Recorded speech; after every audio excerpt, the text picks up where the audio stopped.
Hello, in this tutorial, I'm going to show you how to start formatting your marriage agreement for Chapter 1 of the Douglas College Family Law textbook.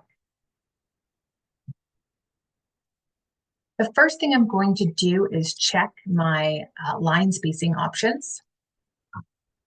For the title, the date line, and the party identifiers, I am going to remove all auto spacing because it is inconsistent in this first half of the first page. So I'm going to use this as an exception to auto spacing, and then I'm going to hard space by using the enter button just for this first section. When I get into more consistent spacing later on in the agreement, I'll come back in here and set up the spacing to auto space. I'm going to center, Control B to bold, caps lock to make sure it's in all caps, and I'm going to the marriage agreement. It's just simply marriage agreement. I'm going to triple space before the date line. And then I'm going to go back to my left margin, Control B to remove the bolding, and I'm going to write this contract made the blank dated so that the date can be filled out whenever it is signed. And I'm going to use November 2022. If I was going to put a specific date here, I would want to make sure that the ordinal was left in regular formatting and that I didn't let Word change it into superscript. You just want to go back and fix that if Word automatically does that for you.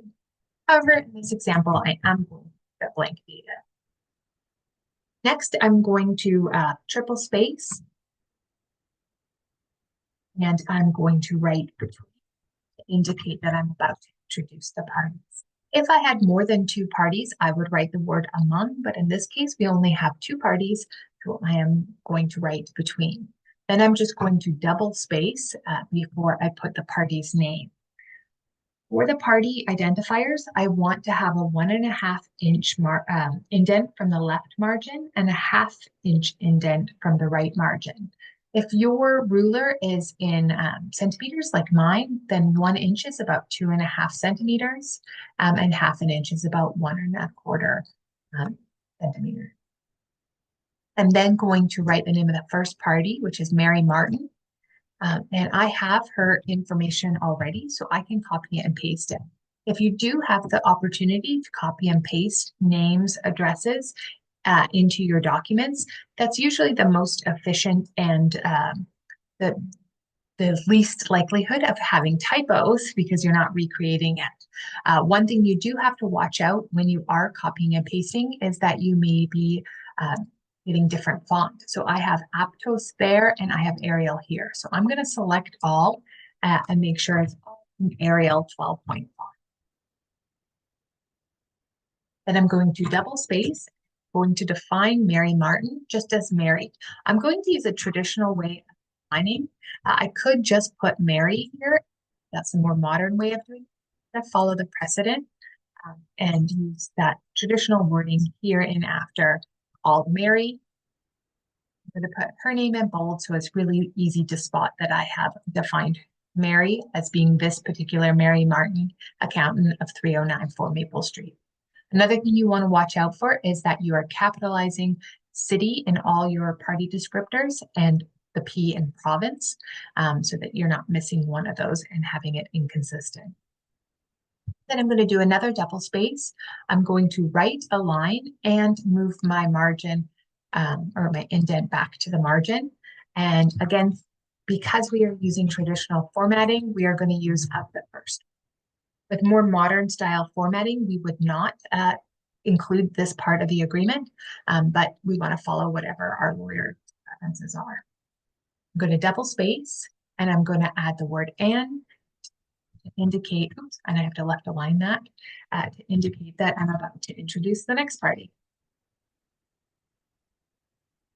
After between and after and, I am putting colons as well. And so when I introduce the next party, I want to put those indentations back like I did for Mary. Again, I have the opportunity to copy and paste. If you do have another document where you have already keyed in the parties' names and addresses and you know there's no issues with them, then it is most effective to copy and paste it in there and to reduce the likelihood of typos. I'm then going to copy and paste the formatting for defining the parties. I'm just going to grab George's name by Control C. I'm going to Control V, but it's in all caps, and that's not how we're formatting our definitions. So I'm going to highlight and I'm going to Shift F3 twice. And sorry that my highlighter is in black. And then that gives me a capital G and lowercase for the rest of the letters. So again, I pressed Shift F3 twice to take it from all caps to just the first letter being capitalized. Control B to bold, and now I've got matching formatting. Double space, and then I'm going to put of the second part. Oops. Sorry, I have triple spacing there, so I'm going to fix that. I've copied and pasted of the first part, so it's already fixed the indentation and put it to match how I did it for the first time I wrote of the first part. Now I have of the second part, and I'm done with the party identifiers. The next thing that I'm going to do is in the preambles. So the preambles are not legally part of the agreement. They're just there to provide us for some context as to why these parties decided that they needed this type of an agreement. This may seem obvious at the moment because we're all dealing with it and we know why the parties want to do it. But if we come back to look at this agreement a few years down the road, it can help to remind us of where the parties were at when they decided that this was a good idea. So there's a variety of different ways that you can format preamble, and your textbook has 3 different versions. One thing that you do need to do, regardless of what version you follow, is make sure that the numbering system, if you're using one in your preamble, does not bleed into the body of your agreement. We want this part of the agreement to be very separate. So you'll notice in version 1, there is no numbering. And in version 2 and 3 of your textbook, page 115, they use capital letters to number the preambles. And then in the body of agreements, they're going to use actual numbers. So we do want to distinguish between the preamble and between the body of the agreement. So I'm going to follow version 1, which starts with a 1-inch indent. I'm just going to grab the top triangle. I want it to go left align for the second sentence or line of the paragraph. So I just move the top triangle to the 1-inch and leave the bottom part on the left alignment. I'm going to go in and set the auto spacing so that I have 1.5 lines within the paragraph, and I have triple spacing after, which I do by putting 24 points after.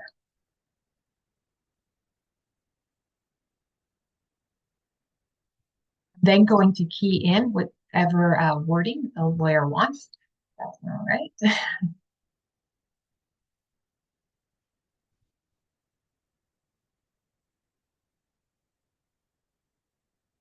I'm going to capitalize the word whereas, and I'm just going to do it regularly for the rest.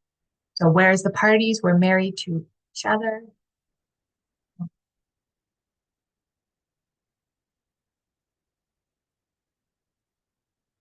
Oh, that's the problem, is I haven't moved this back to the right margin.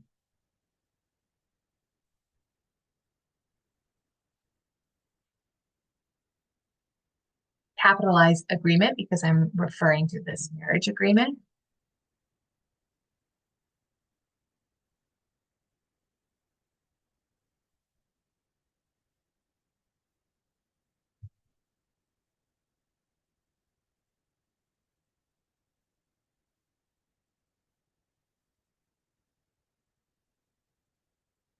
And you can see when I press enter, because I have already formatted how I want the spacing to go, that I've got 1.5 spacing within the paragraph, and I have triple spacing between the paragraphs. You shouldn't be using hard enters to create your triple spacing when you get into the longer parts of the agreement, because if we need to come in the future and quickly make a change, we want to make sure that that spacing is automatically done consistent with the rest of the agreement. We don't want to be fidgeting around with it. We don't want to end up with some having double space, some having quadruple space. The only way to make sure that the body of our agreement and the preambles have consistent spacing is to set it to auto space. Okay, so we have another paragraph for our preamble.